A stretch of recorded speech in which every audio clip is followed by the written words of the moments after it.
You're listening to the Future Sense podcast. You can find us online at futuresense.it.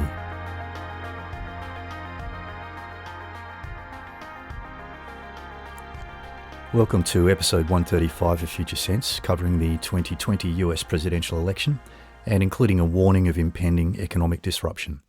I'm your host, Steve McDonald. From a big picture perspective, it's important to remember that we're moving deeper into a global change process that's ultimately going to take us forward to a better and more peaceful world. By keeping that in mind, it'll be easier to navigate the inevitable delays and disruptions. And the more that we can see and understand the ups and downs of this long-term change process, the easier it's going to be to ride those waves. Like any birthing process, it's messy and somewhat painful at times. For a while, disruption is going to be the new normal. We need to get used to that. The next few months in particular may require some thoughtful planning on your part to avoid the global economic and social impacts of the US presidential election. These won't only be limited to the United States. America has a rather unusual electoral process, and when the American people vote on the 3rd of November, their vote won't actually elect the president. It's a guide and a precursor to the US Electoral College vote, which actually makes the final decision. When the US general public votes for a presidential candidate, what they are actually doing is guiding the electors from each state to cast their votes accordingly for the same candidate. And the Electoral College involves 538 electors who all cast their deciding vote around the middle of December. These electors are guided by the result of the popular vote, but they're not absolutely bound to follow that guidance. And there have been 5 times in America's history when presidential candidates who actually lost the nationwide popular vote were then elected president by the Electoral College vote. The last time that happened, of course, was in 2016 with Donald Trump. Trump lost the popular vote to Hillary Clinton by 2.1% in 2016, and then he won the Electoral College vote by 304 votes to Clinton's 227. And in that Electoral College voting system, you require 270 votes to win. So we won't actually know who the next president of the United States is until after the Electoral College vote, which happens in mid-December this year. Given the extremely polarised political climate in the USA since the last presidential election, one of the biggest challenges this year is whether the opposition and the general public will actually accept the election result. Since Trump was elected, we've seen extreme polarisation between his government and the opposition, plus fragmentation within the major parties. There have been almost continuous attempts to remove him from office, and another Trump win may well result in more extreme measures, including civil unrest and violence. According to Martin Armstrong of Armstrong Economics, this will be, quote, the most corrupt, manipulated and fraudulent election in US history and the most violent since the 1960s, end quote. In a 2019 study from the University of Cambridge's Centre for the Future of Democracy, which has tracked views on democracy since 1995, the results showed that general satisfaction with the state of democratic systems had risen from 48% to 58%, the highest level ever recorded. Of course, the conduct of US elections has come under heavy criticism in the past, and there are some good reasons why this election result could be challenged. Already there have been problems with postal voting and ID requirements. Discarded postal votes for Trump were found in Pennsylvania, for example. And in some states, there's no requirement to prove your citizenship or show photo ID when you're voting. In fact, there's no uniform federal law at all regarding postal ballots. The rules vary quite widely between different states. In Brooklyn, almost 100,000 voters received absentee ballot papers with the wrong name on them, which could have resulted in them not being counted, and that was put down to a printing error. Plus, the FBI is investigating what they call ballot harvesting in some states, due to a law that allows people to collect and submit ballots on behalf of other people. I'm sure also you would remember the Cambridge Analytica scandal from the last election about psychological manipulation of US voters. Well, in June this year, a report published on the website independent.co.uk said former Cambridge Analytica staff were working on Donald Trump's 2020 re-election campaign.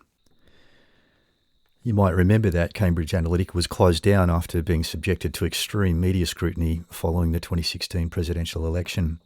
And this article claims that some of their staff went to work for another company called Data Propria, which is currently supporting the Trump 2020 campaign. I do think it's highly likely the Democrats will employ similar technology this time around too. So those are just a few issues that could fuel claims of a corrupted electoral process and lead to some trouble. When it comes to economic predictions and analysis, one of my trusted sources is Armstrong Economics. You can check them out at armstrongeconomics.com. And the founder, Martin Armstrong, is a bit of a paradox. He has developed a most amazing computer algorithm, which has a really good record of prediction, and I'll give you some examples in a moment. But his blog is full of grammatical errors, and I know that he uses voice recognition software and clearly doesn't have anybody check or edit that transcription before it is published. So if you do go to his site and see his blog and wonder what the hell is this, just know that his own personal opinion and his own blogging sits apart from the results of his computer algorithm. And he's often very, very specific about that himself. He says, don't listen to my opinion, look at the computer's results. So just be aware of that. His algorithm takes into account complex overlapping time cycles, and it rather successfully predicted Trump's victory against the polls at the time. And it actually predicted a 2016 presidential election third-party win way back in 1985. And, of course, Trump, not being a career party politician, he was effectively an outsider like a third party. The algorithm successfully predicted the Brexit vote, which again was contrary to the polls at the time. And back in 2012, it predicted this year's January economic downturn as part of an ongoing economic confidence cycle. And this is the nature of his algorithm. It is composed of complex overlapping time cycles. So it's not just one sort of mathematical pattern, but a number of different patterns which are overlaid. They're all based on years and years of historical research that Martin did around currency issues and economics across civilizations going way back to ancient times, even BC times.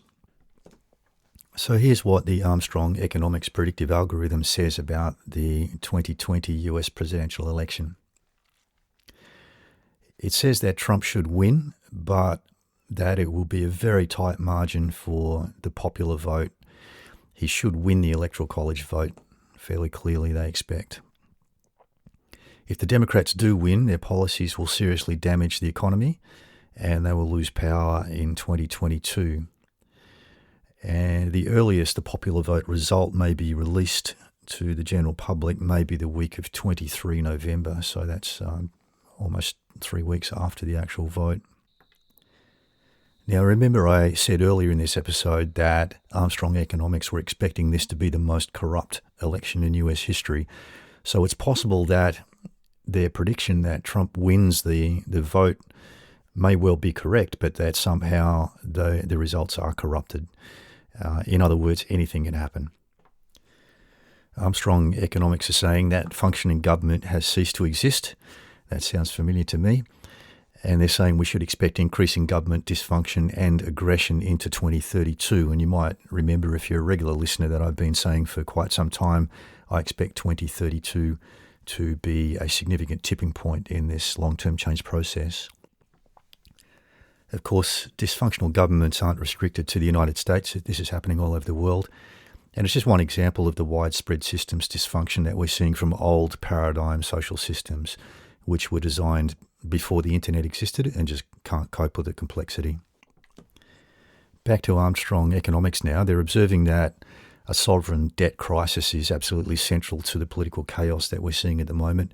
And of course, the pandemic this year has massively increased that debt problem. Now, this is really important to note. They're forecasting a global market panic from November and on into February 2021. A global market panic from November and into February 2021. And they say this is the first time ever that there's been a global market correlation with the US presidential election. So it's the first time their computer algorithm has shown a common pattern between what's happening in the global markets and what's happening with the US election in the United States. And my comment to that would be that the global values shift is really the overall driving mechanism at the moment, and of course it's influencing everything in a similar way. Back to Armstrong, they claim that no side will accept a loss in this election regardless of who wins, and that of course is a massive problem, and we saw that to some degree with the 2016 election, but this time it sounds more extreme. And Armstrong Economics is predicting that civil unrest will escalate following the election. In conclusion, from their report, they're saying this looks like the beginning of the last term for the current US political system. A fundamental change is forecast for 2024, and one possibility raised by Martin Armstrong himself is a shift away from democracy to some form of dictatorship within the United States, which is very concerning. The Electoral College prediction that their algorithm has made indicates that it's easier for Trump to win in this election. The popular vote, on the other hand, is a 50-50 chance. It could go either way, but as we saw in 2016, even if Trump loses that, he may still win the Electoral College. Now, if you'd like to look more deeply into their predictions, they have produced a report called 2020 US Elections and Beyond, which is for sale on their website, armstrongeconomics.com. And when this show is published, I will send out that link, a link directly to the report in social media, so watch for that. To close off this episode, I want to give my own warning of economic disruption following the US popular vote on the 3rd of November. It's very rare that I give specific warnings like this, but this is an exception, so please listen in. This is not financial advice, and it's not specific to any particular country or location. Take into account your own local life conditions, and please make your own assessment to decide on what action you might need to take. It is likely that there will be global economic disruption sometime after the popular vote occurs in the USA on the 3rd of November. So not just in the USA, but globally. In terms of likely timing, the period from the 10th to the 15th of November includes a series of powerful astrological alignments, including Jupiter conjunct Pluto on the 12th of November, which carries a very karmic energy. In other words, it suggests rewards for good deeds and retribution for anything that's been done with a lack of integrity. And Pluto's influence can be very, very harsh in that respect. Also, Mars, which has been retrograde recently, goes direct on the 13th of November, which suggests an end to delays and the beginning of action. My assessment is the most likely time for the start of significant economic disruption will be around the middle of November. In my view, this means potential stock market crashes and potential disruptions to banking services around the world. I've also received warning of potential power outages during this time, which would take out electronic payment systems, resulting in periods when you will need cash. This period of probable disruption aligns with Martin Armstrong's predicted market panic cycles, running from November through to February 2021. So that's the warning. Please listen carefully. You can listen to that over again if you would like to, and make your own assessment, as I said, as to what you might need to do given your local conditions wherever you are living in the world. That's it for this episode. Each episode now has its own webpage at futuresense.it, where you can listen and also find a transcript and any links related to the show. The latest shows will have a transcript up to within a few days of publishing, and we're working through our back catalogue at the moment and gradually including transcripts for each of the past shows. Please take care now, wherever you might be listening, and thanks for tuning in to Future Sense. You've been listening to the Future Sense podcast, brought to you by the non-profit Agency for Advanced Development of Integrative Intelligence, part of the RD Mesh Foundation. You can find us online at futuresense.it, where you can subscribe for free, and also link to our social media accounts on Twitter and Facebook.